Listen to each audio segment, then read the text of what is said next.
का हो? एगो बात कहीं मनबा की ना? माने लाए रहे तो मानव। हमार एगो जगह घूमे के बड़ा मन करता हो। कौन जगह हो? सुना सुनावा। सैया हो हमके पटना घुमाईदा।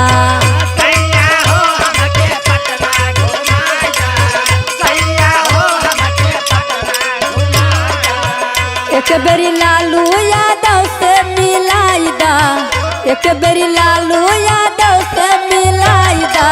सैया हो हमके पटना घुमाईदा।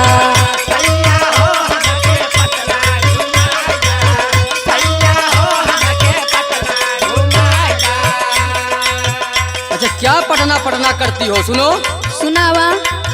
पटना से निक मोरा बाटे बनारस। अच्छा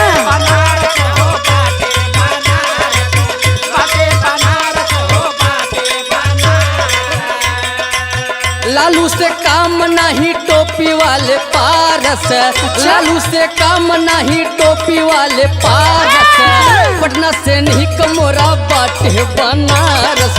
बड़ा बढ़िया आया तार बनारस देखने।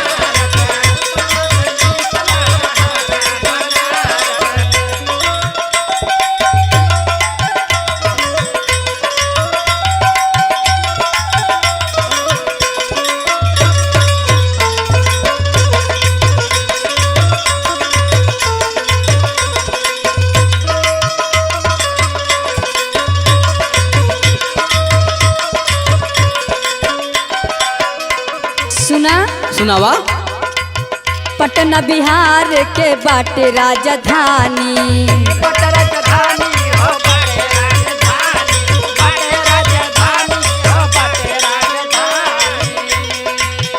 उहाँ मशहूर बाटी रावड़ी देवी रानी।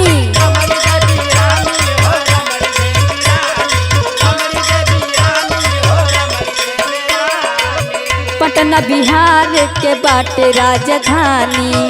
उहाँ मशहूर बाड़ी रावड़ी देवी रानी। पाँव के पयलिया वहीं से ले आईदा। अच्छा। पाँव के पयलिया वहीं से ले आईदा। सैया हो हमके पटना घुमाईदा।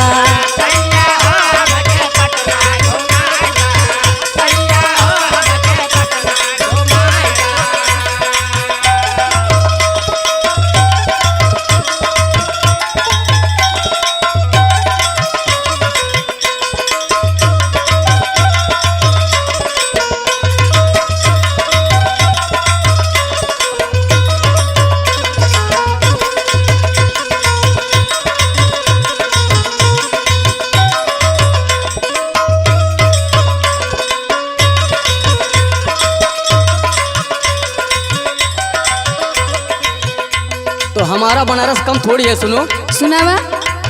हमारे बनारस में बड़े बड़े सीएम। अच्छा बड़ा बड़ा हाथ देखला है कितना है। चल जाले कतहूँ तहिले एसपीडीएम। अच्छा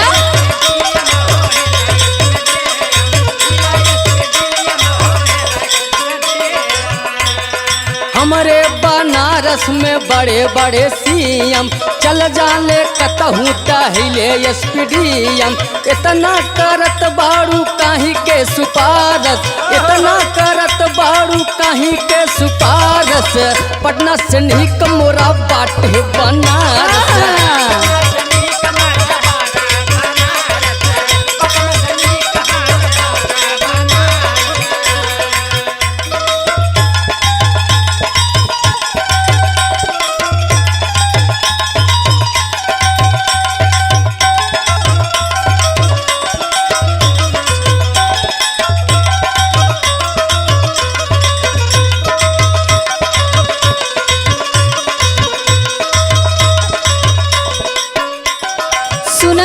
सुनो तू ने इतना बखान अपने तू बनारस में करत है ना। और का उतना चुगल खोरा पड़ा ना तोरे बनारस में जला अरे कि ना। कितना बनारस बनारस हो। सुना सुनावा। एसपी तो हर बाटे ना काम के।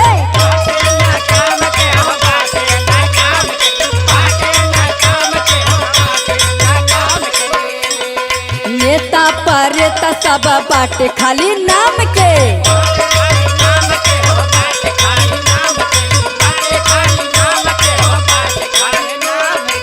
सुना था कि ना?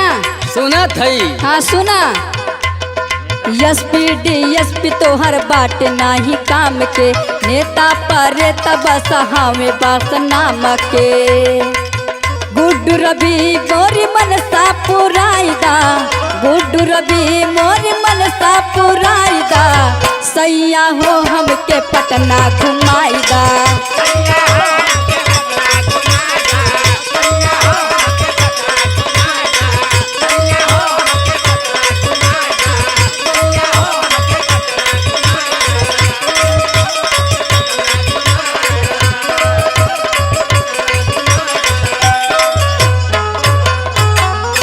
घुमा देना ये राजा जी। अच्छा चला। चला।